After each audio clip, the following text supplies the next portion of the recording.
We would be honored if you would join us.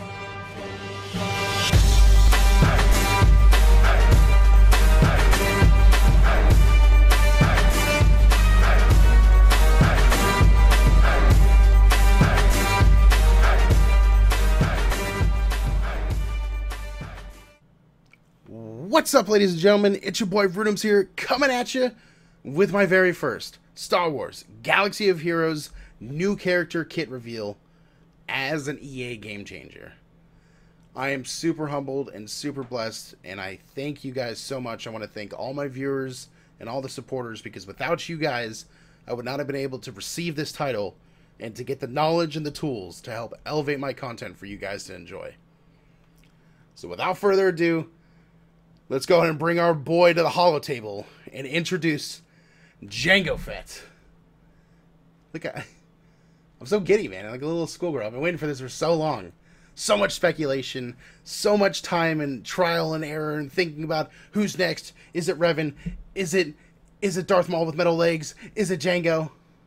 Well, you guys are right. The community's smart. So I gotta give you props.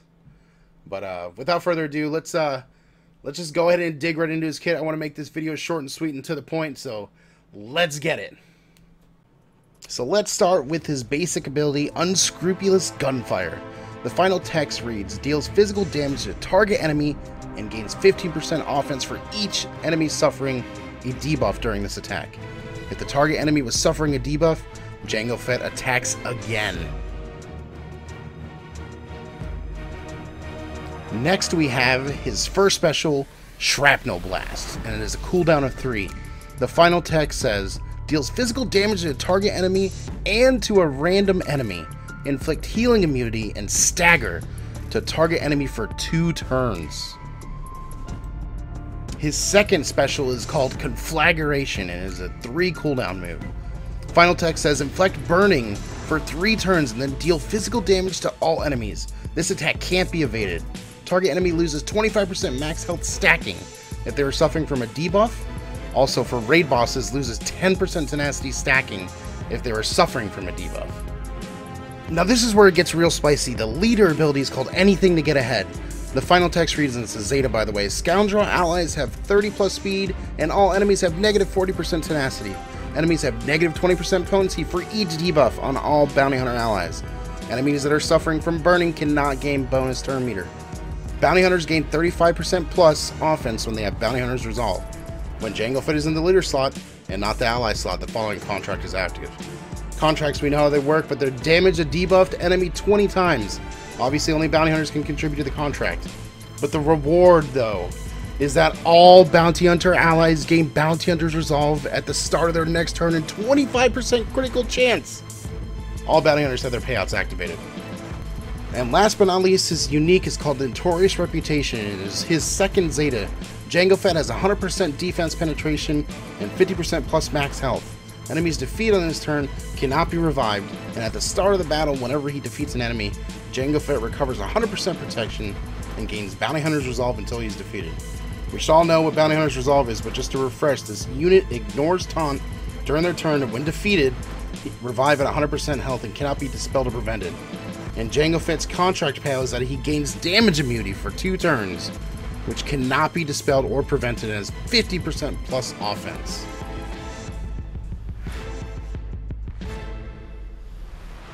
Oh, boy, I tell you what, that is how you make a kit for a bounty hunter. Because not only are we getting a double tap on his basic, but for Shrapnel Blast, we're inflicting healing immunity and stagger. Like, how amazing is that? Especially when we get such a cool rocket animation flying out of his jetpack. As for Conflagration, I mean, who doesn't want to watch the world burn, am I right? Real talk, this is the first Darkseid character that we're getting to the game that is like our tin can friend that can inflict burning, which is pretty dope. I'm really excited to see this kit be made and all the thought process that's gone into it to make the bounty hunters awesome.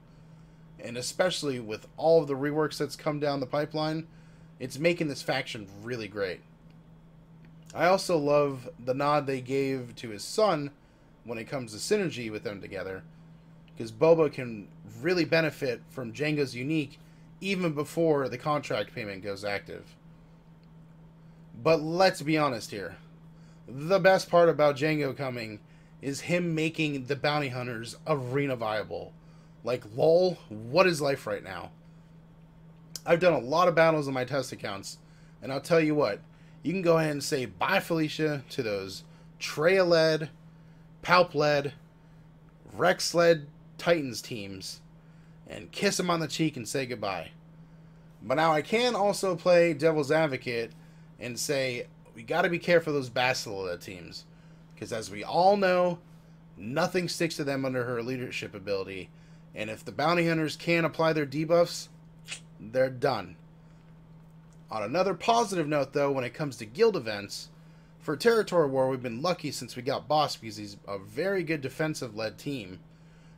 Applying Jango to the mix is going to make that team even better. And when it comes to territory battles, the dark side, those pesky bounty hunter nodes that can be sometimes a pain in the butt to complete, hopefully that should alleviate that pain. And last but not least, yes, Jango is going to be super awesome for the second phase of the Sith Triumvirate raid. So I cannot wait to start seeing some of the videos from the other game changers of applying the team to that phase, because I know it's going to be very helpful for a lot of people. But with all that being said, I'm going to wrap the video up. I just want to say thank you guys very much for watching. I am super appreciative. And I cannot wait to start pumping more content out as a game changer. I'm very excited for this. So until the next video, I will catch you guys later.